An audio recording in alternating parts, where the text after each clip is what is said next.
Assalamualaikum warahmatullahi wabarakatuh. Perkenalkan, nama saya Dina Septiani dengan NPM 2578238. Di video kali ini saya akan mengerjakan mata kuliah Jaringan Komputer 1 pada Netacat modul 3, yaitu tentang Protocol and Models.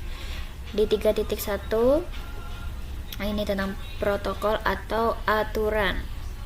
Kemudian di sini ada video. Langsung aja kita ke menjelaskan dasar-dasar komunikasi. Jaringan itu bervariasi dalam ukuran, bentuk, dan fungsi. Jaringan bisa serumit perangkat yang terhubung melalui internet atau sesederhana dua komputer yang terhubung langsung atau sama lain dengan satu kabel dan apapun di antaranya. Oke. Agar komunikasi terjadi, perangkat harus tahu bagaimana cara berkomunikasi. Orang-orang itu bertukar ide menggunakan berbagai metode komunikasi. Namun, semua metode komunikasi itu memiliki 3 elemen umum. Yang pertama, sumber pesan. Sumber pesan itu adalah pengirim. Sumber pesan itu adalah orang atau perangkat elektronik yang perlu mengirim pesan ke individu atau ke perangkat lain. Kemudian ada tujuan pesan, yang dimana itu adalah penerima. Tujuan menerima pesan dan menginterpretasikannya. Kemudian ada saluran. Ini terdiri dari media yang menyediakan jalur tempat pesan tersebut bergerak ke sumber tujuan. Kemudian protokol komunikasi. Mengirim pesan baik melalui komunikasi tatap muka maupun melalui jaringan itu diatur oleh aturan yang disebut protokol. Protokol spesifik untuk jenis metode komunikasi yang digunakan. Dalam komunikasi pribadi sehari-hari, aturan yang kita gunakan untuk berkomunikasi melalui satu media seperti panggilan telepon itu belum tentu sama dengan aturan untuk menggunakan media lain seperti mengirim surat. Nah, analoginya gini nih. Sebelum berkomunikasi, mereka itu harus menyepakati cara berkomunikasinya. Jika komunikasi menggunakan suara, mereka harus terlebih dahulu menyepakati bahasa yang digunakan. Dan ketika mereka memilih pesan untuk disampaikan, mereka harus mampu menyusun pesan tersebut dengan cara yang mudah dipahami. Kemudian penetapan aturan. Sebelum berkomunikasi satu sama lain, individu harus menggunakan aturan atau kesepakatan yang telah ditetapkan untuk mengatur percakapan. Nah, jadi ketika sepakat untuk saling berkomunikasi, entah melalui pesan atau secara langsung, harus menggunakan bahasa yang saling dimengerti gitu agar memudahkan komunikasi. Protokol harus mempertimbangkan persyaratan berikut agar pesan dapat berhasil disampaikan dan dipahami oleh pengguna nih. Pengirim dan penerima yang teridentifikasi ya, atau jelas. Bahasa dan tata bahasa umum. Ya, menggunakan bahasa yang mudah dimengerti, menggunakan tata bahasa yang mudah dipahami. Kecepatan dan waktu pengiriman, kemudian persyaratan konfirmasi atau pengakuan. Kemudian persyaratan protokol jaringan. Protokol yang digunakan dalam komunikasi jaringan memiliki banyak ciri. Selain mengidentifikasi sumber dan tujuan, protokol komputer dan jaringan mendefinisikan detail bagaimana pesan ditransmisikan melalui jaringan. Protokol komputer mencakup persyaratan sebagai berikut. Yang pertama, pengkodean pesan. Ada pemformatan dan enkapsulasi pesan, ukuran pesan, pengaturan waktu pesan, dan opsi pengiriman pesan. Oke, selanjutnya itu pengkodean pesan. Salah satu langkah pertama dalam mengirim pesan adalah pengkodean. Jadi pengkodean itu adalah proses mengubah informasi menjadi bentuk lain yang dapat diterima untuk transmisi. Nah, analoginya nih. Bayangkan seseorang menelpon teman untuk membahas detail tentang matahari terbenam yang indah. Untuk menyimpan pesan tersebut, dia mengubah pikirannya menjadi bahasa yang disepakati. Kemudian dia mengucapkan kata-kata tersebut menggunakan bunyi dan intonasi bahasa lisan yang menyampaikan pesan tersebut. Temannya mendengarkan penjelasan tersebut dan menguraikan bunyi-bunyi tersebut untuk memahami pesan yang diterima. Tuh. Kemudian pemformatan dan enkapsulasi pesan. Ketika sebuah pesan dikirim ke sumber tujuan, pesan tersebut harus menggunakan format atau struktur tertentu. Format pesan itu bergantung pada jenis pesan dan saluran yang digunakan untuk mengirimkan pesan tersebut. Jadi ini ada analogi tentang pemformatan dan enkapsulasi pesan. Analoginya seperti ini. Contoh umum yang menunjukkan pentingnya format yang benar dalam komunikasi antar manusia adalah saat mengirim surat. Amplop memiliki alamat pengirim dan penerima. Masing-masing terletak di tempat yang tepat pada amplop. Jika alamat tujuan dan formatnya tidak benar, surat tersebut nggak akan sampai ke penerima atau bahkan nggak akan terkirim. Nah, proses memasukkan satu format pesan ke dalam format lain, yang itu amplop, itu disebut namanya enkapsulasi. Nah, kemudian terjadi proses de-enkapsulasi. Ketika proses tersebut dibalik oleh penerima dan surat dikeluarkan dari amplop. Gitu. Kemudian ukuran pesan. Aturan komunikasi lainnya adalah ukuran pesan. Jadi analoginya, ketika orang berkomunikasi satu sama lain, pesan yang mereka kirim biasanya dipecah menjadi bagian atau kalimat yang lebih kecil. Ukuran kalimat ini biasanya dibatasi sesuai dengan kemampuan penerima untuk memproses dalam satu waktu.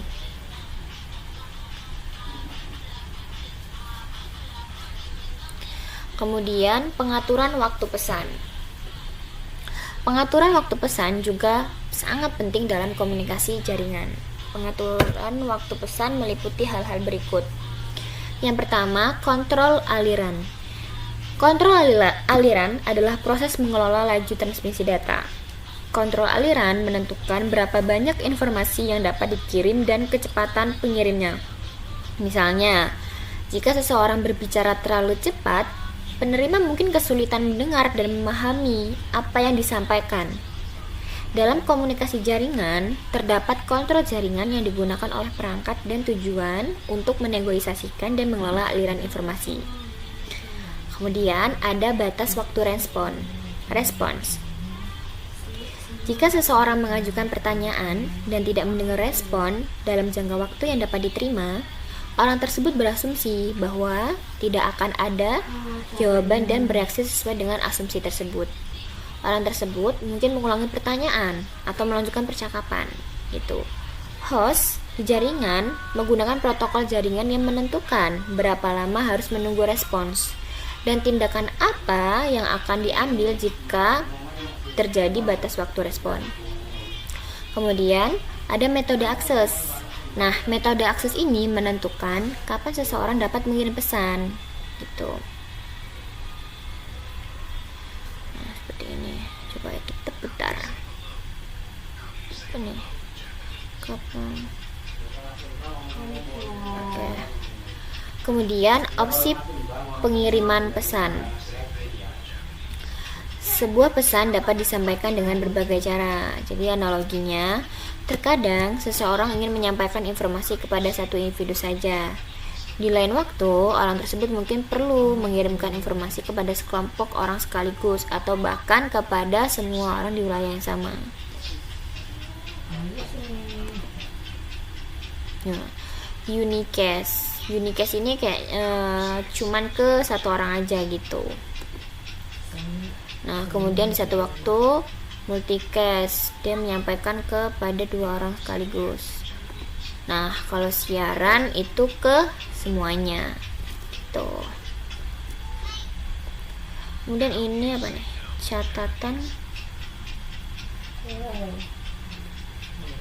Catatan mengenai icon node. Dokumen dan topologi jaringan seringkali merepresentasikan jaringan dan perangkat akhir menggunakan icon node. Node biasanya direpresentasikan sebagai lingkaran. unicast, ini kayak ke satu arah aja, komunikasi ke satu arah. Siaran multicast itu bisa ke 2-3 orang aja nih. Kalau siaran tuh ke semuanya. Oke. Ini kemudian lanjut ke 3.2.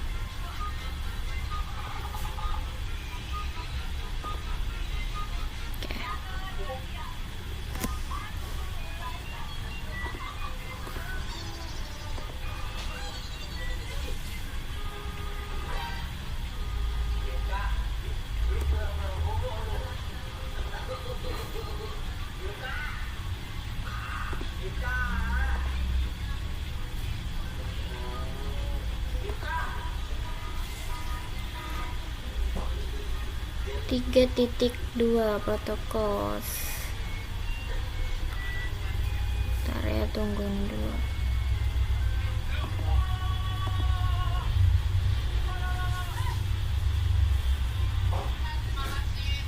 Oke. Gambaran umum protokol jaringan. Setiap perangkat harus mematuhi serangkaian aturan yang sama. Aturan-aturan ini disebut protokol dan memiliki banyak fungsi dalam jaringan. Protokol jaringan mendefinisikan format umum dan seperangkat aturan untuk pertukaran pesan antar perangkat. Protokol diimplementasikan oleh perangkat akhir dan perangkat perantara dalam perangkat lunak, perangkat keras, atau keduanya. Setiap protokol jaringan memiliki fungsi, format, dan aturan komunikasinya sendiri. Oke, jenis protokol. Yang pertama, protokol komunikasi jaringan. Protokol memungkinkan dua perangkat atau lebih untuk berkomunikasi melalui satu jaringan atau lebih. Teknologi Ethernet mencakup berbagai protokol seperti IP, Transmission Control Protocol atau TCP, Hypertext Transfer atau HTTP, dan masih banyak lagi. Kemudian, protokol keamanan jaringan. Protokol mengamankan data untuk menyediakan autentikasi, integritas, dan enkripsi. Contohnya SSH, Secure Shell, kemudian Secure Socket Layer, dan Transport Layer Security (TLS). Kemudian ada protokol peruteran. Protokol memungkinkan router untuk bertukar informasi rute, membandingkan informasi, dan kemudian memilih jalur terbaik ke jaringan tujuan. Contohnya kayak OSPF, Open Source Path-Force, dan BGP, Border Gateway Protocol. Kemudian protokol penemuan layanan. Protokol digunakan untuk mendeteksi perangkat atau layanan secara otomatis. Contohnya, penemuan layanan meliputi Dynamic Host Configuration Protocol atau DHCP yang menentukan layanan untuk lokasi alamat IP dan Domain Name Service System DNS yang digunakan untuk melakukan penerjemahan nama ke alamat IP. Kemudian, fungsi protokol jaringan. Protokol komunikasi jaringan bertanggung jawab atas berbagai fungsi yang diperlukan untuk komunikasi jaringan antar perangkat akhir. Nih, jadi dia mengirim pesan melalui jaringan menggunakan header IP versi 4. Kemudian di sini si router menuliskan pesan dengan memahami header IP versi 4. Kemudian di sini menerima pesan karena sudah memahami IP versi 4. Gitu. Kemudian komputer dan protokol jaringan perangkat jaringan menggunakan protokol yang telah disepakati untuk komunikasi. Fungsi-fungsi dan protokol-protokol. Fungsi yang pertama menangani keandalan, kontrol aliran, pengurutan, deteksi kesalahan antarmuka aplikasi. Kemudian interaksi protokol. Sebuah pesan yang dikirim melalui jaringan komputer biasanya memerlukan penggunaan beberapa protokol, masing-masing dengan fungsi dan formatnya sendiri. Protokol-protokol pada gambar tersebut disebutkan sebagai berikut. Hypertext Transfer Protocol atau HTTP. Protokol ini mengatur cara server web dan klien web berinteraksi. HTTP mendefinisikan konten dan format permintaan dan respon yang dipertukarkan antara klien dan server. Kemudian ada TCP, Transmission Control Protocol. Protokol ini mengelola percakapan individual. TCP bertanggung jawab untuk menjamin pengiriman informasi yang andal dan mengelola kontrol aliran. Kemudian IP. Ini bertanggung jawab untuk mengirimkan pesan dari pengirim dan penerima. IP digunakan oleh router untuk menurunkan pesan. Kemudian ada Ethernet. Protokol ini bertanggung jawab untuk mengirim pesan dari satu NIC ke NIC lain pada jaringan area lokalan Ethernet yang sama. Oke, ternyata sudah terakhir ya, ini pemeriksaan pemahaman. Oke, sudah saya kerjakan. Oke, cukup sekian penjelasan dari saya. Saya akhiri. Wassalamualaikum warahmatullahi wabarakatuh. Terima kasih.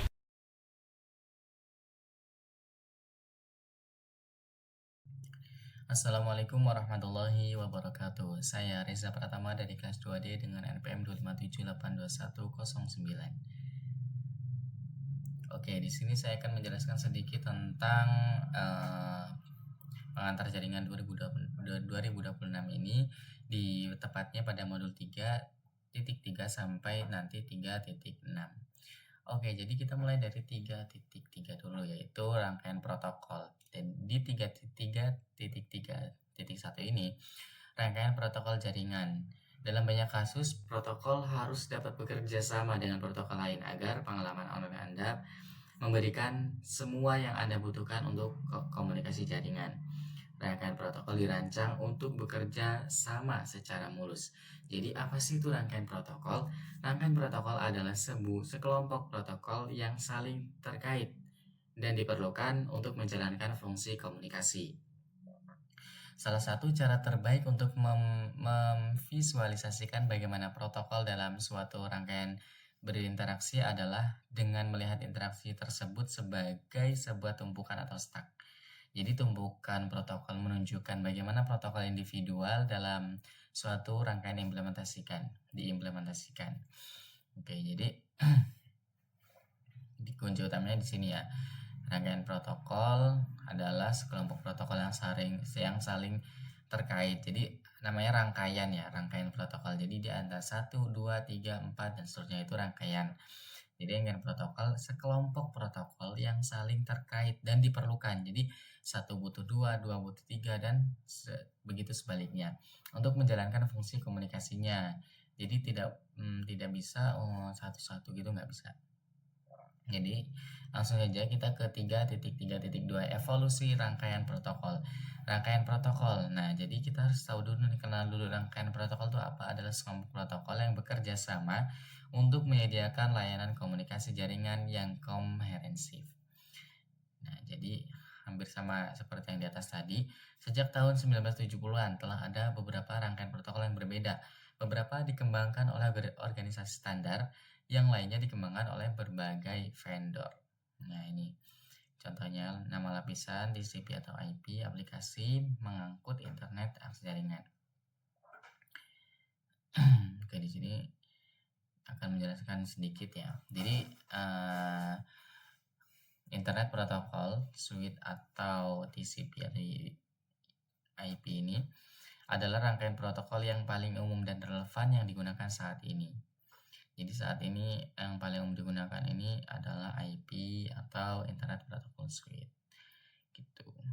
Lalu apa itu OSI? Protokol Open System Interconnection adalah serangkaian protokol yang dikembangkan bersama pada tahun 1977 oleh Organisasi Internasional untuk Standarisasi atau ISO dan Uni Telekomunikasi Internasional atau itu.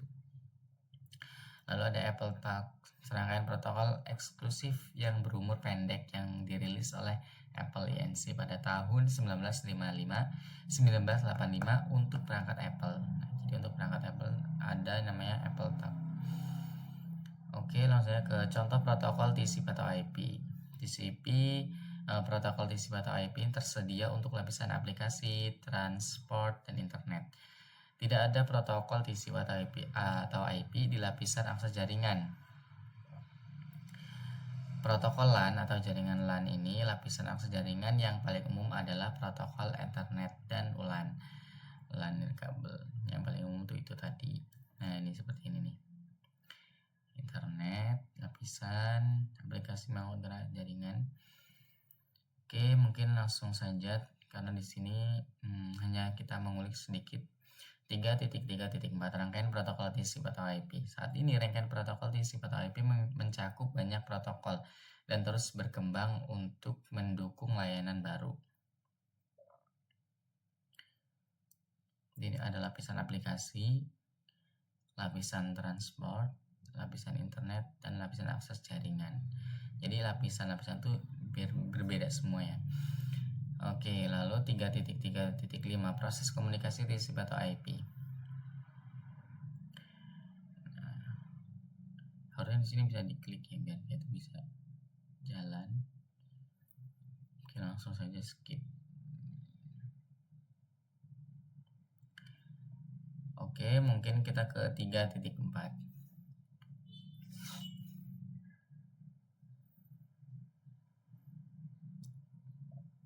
3.4 ini adalah organisasi standar yang dimana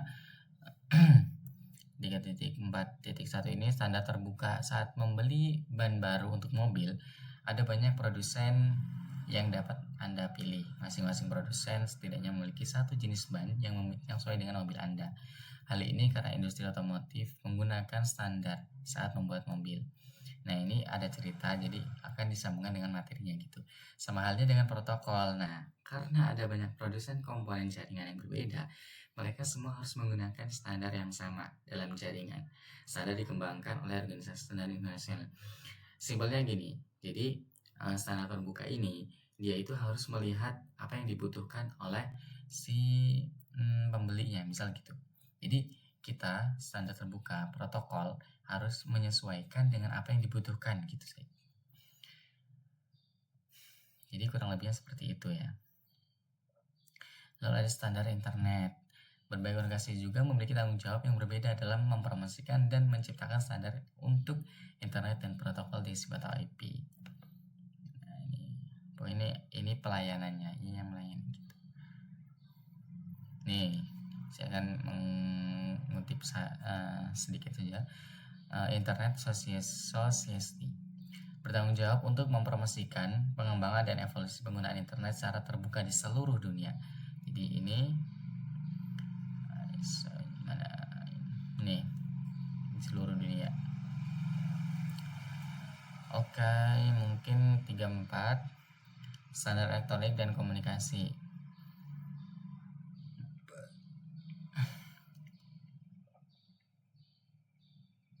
Jadi di organisasi standar ini meliputi hal-hal berikut: Institut Insinyur Listrik dan Elektronika (IEE), diucapkan IEEE, IEEE. Organisasi teknik listrik dan elektronika yang didedikasikan untuk memajukan inovasi teknologi dan menciptakan standar di berbagai bidang industri termasuk tenaga dan energi. Oke, kita ke 35.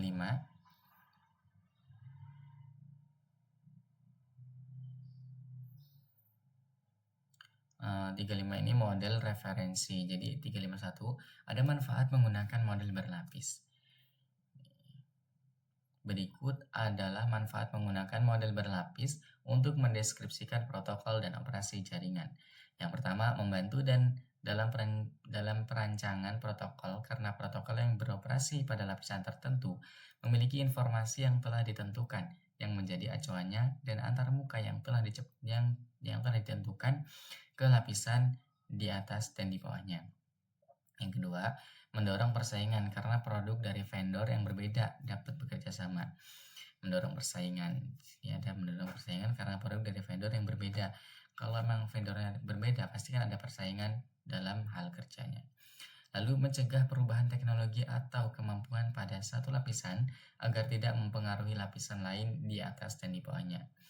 Yang keempat, menyediakan bahasa umum untuk mendeskripsikan fungsi dan kemampuan jaringan. Seperti yang ada pada gambar ini. Nah, ini kan vendor yang berbeda, jadi pasti ada berkesaingannya dalam hal kerja gitu. Di 352 ini, model referensi atau OSI tadi, model ini menyediakan daftar fungsi dan layanan yang ekstensif yang dapat terjadi di setiap lapisan. Jadi ini menyediakan daftar fungsi dan layanan yang ekstensif karena yang dapat terjadi di setiap lapisan. Nih, langsung aja saya sedikit cuplik. Lapisan model atau OSI 7 sampai aplikasi ini keterangannya lapisan aplikasi berisi protokol yang digunakan untuk komunikasi antar proses. 6 sampai presentasi. Lapisan presentasi menyediakan representasi umum dari data yang ditransfer antar layanan aplikasi. Jadi saya sedikit catatannya, sedangkan lapisan model TCP atau IP hanya disebut berdasarkan nama. 7 lapisan model OSI lebih sering disebut berdasarkan nomor daripada nama. Seperti ini nih contohnya. Jadi ini kalau misal TCP atau IP itu namanya, kalau misal lapisan OSI itu nomornya gitu. Lalu di 353 ini model protokol TCP atau IP. Jadi model ini untuk komunikasi antar jaringan dibuat pada awal tahun 1970-an dan terkadang disebut sebagai model internet juga. Model jenis ini sangat sesuai dengan struktur rangkaian protokol tertentu. Model TCP atau IP adalah model protokol karena menggambarkan fungsi-fungsi yang terjadi di setiap lapisan protokol dalam rangkaian TCP atau IP tersebut. Oke, ke 354, perbandingan model OSI dan TCP atau IP ini. Protokol-protokol membentuk rangkaian protokol TCP juga dapat dijelaskan berdasarkan model referensi OSI. Dalam model OSI, lapisan akses jaringan dan lapisan aplikasi dari model TCP atau IP dibagi untuk menjelaskan fungsi-fungsi diskrit yang harus terjadi pada lapisan-lapisan berikut.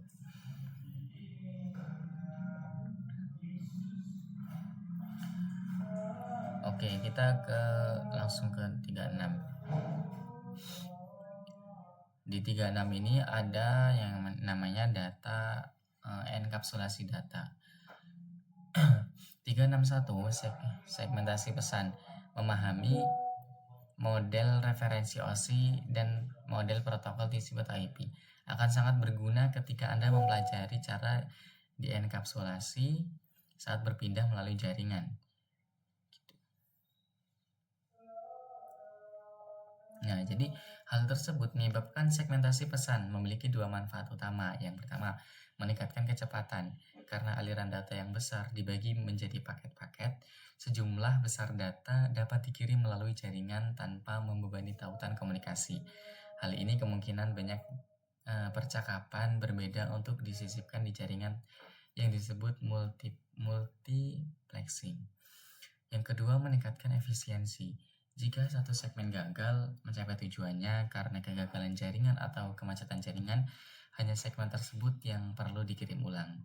Jadi misal ada 2 segmen, yang satu gagal.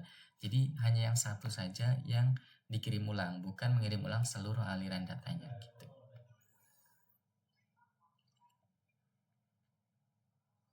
Nah, ini yang segmentasi tadi. Jadi data yang dibentuk jadi paket gitu dikirim.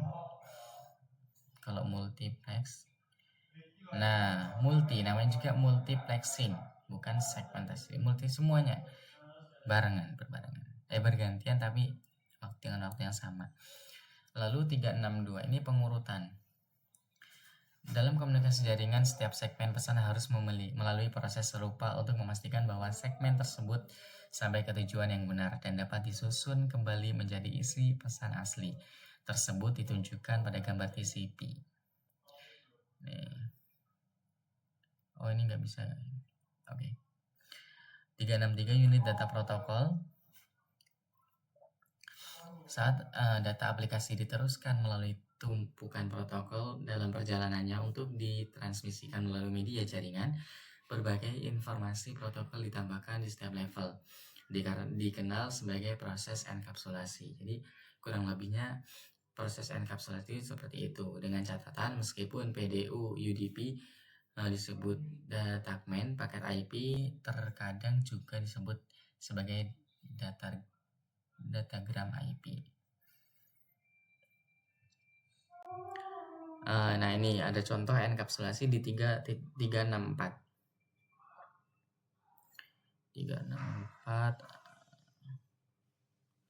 Harusnya itu biasanya tuh bisa diklik. Jadi dari data menjadi TCP, melalui TCP masuk ke klien web gitu.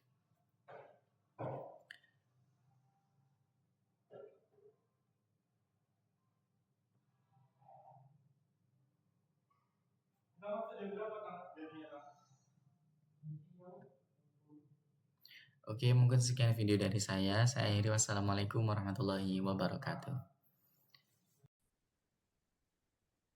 Halo semuanya, perkenalkan nama saya PJ Bisabita Ginting dari kelas 12. Di sini saya ingin melanjutkan penjelasan pada modul 3.7. Itu di sini ada akses data. Kemudian pada 3.7.1 yaitu alamat. Penting untuk mengelompokkan pesan dalam jaringan, tetapi pesan tersegmentasi itu tidak akan pergi kemana-mana jika tidak ditangani dengan benar. Topik ini memberikan gambaran umum alamat jaringan. Anda akan mendapatkan kesempatan untuk menggunakan alat periksa yang akan membantu Anda melihat lalu lintas jaringan. Nah, kemudian di sini lapisan dan tautan data bertanggung jawab untuk mengirimkan data dari perangkat sumber ke perangkat tujuan. Seperti yang ditunjukkan pada gambar protokol. Kedua, lapisan berisi alamat sumber dan tujuan. Tetapi alamat memiliki tujuan yang berbeda. Yang pertama ada alamat sumber dan tujuan lapisan jaringan yang bertanggung jawab untuk mengirimkan paket IP dari sumber asli ke tujuan akhir, yang mungkin berada di jaringan yang sama atau jaringan yang lebih jauh. Kemudian yang kedua ada alamat sumber dan tujuan lapisan data.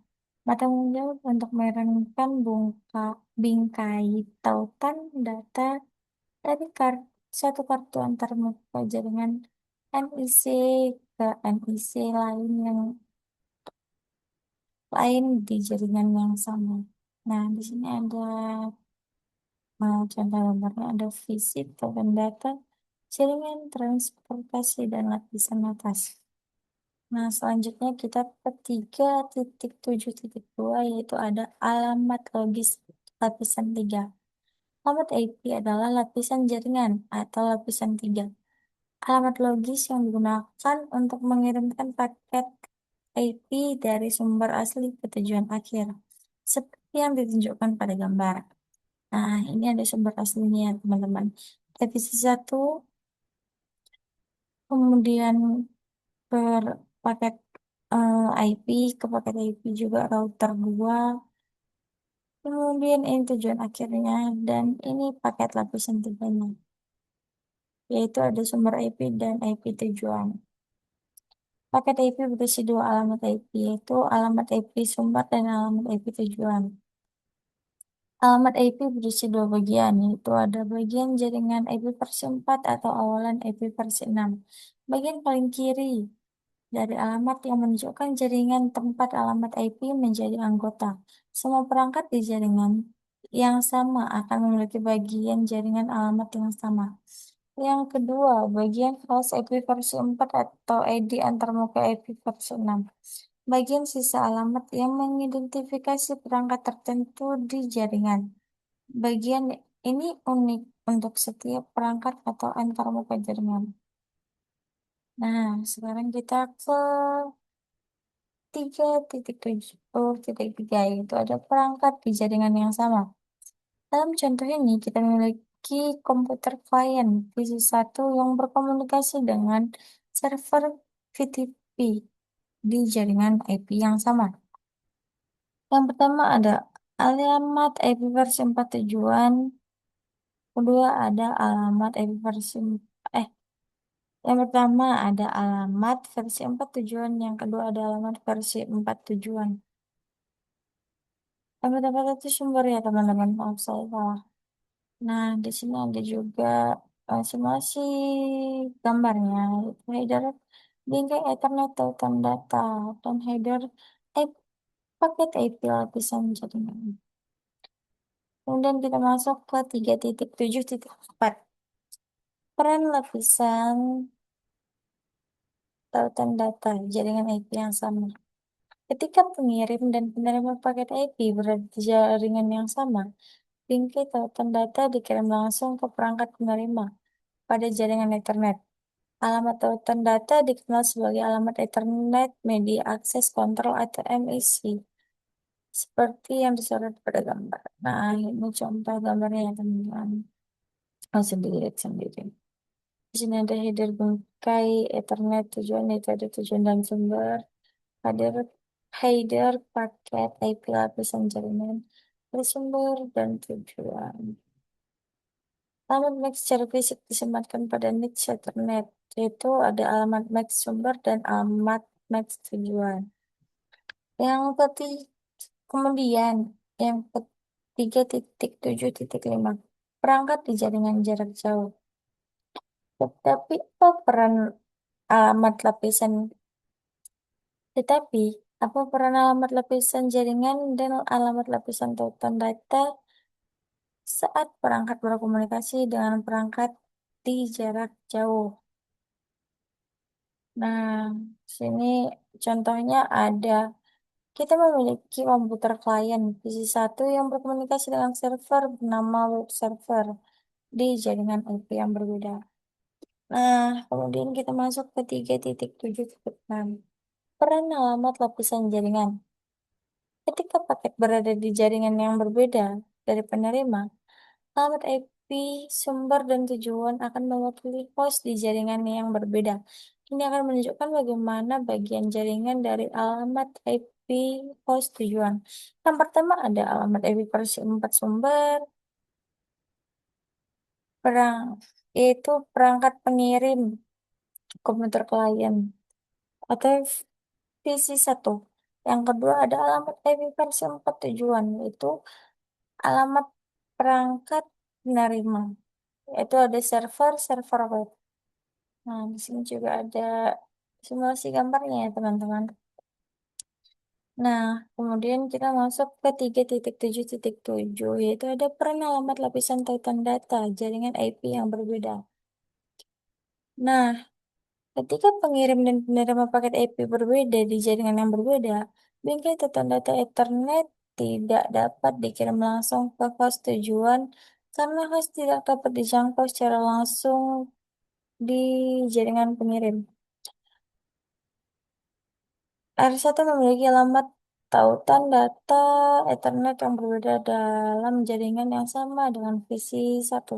Hal ini memungkinkan VC1 untuk menjangkau router secara langsung.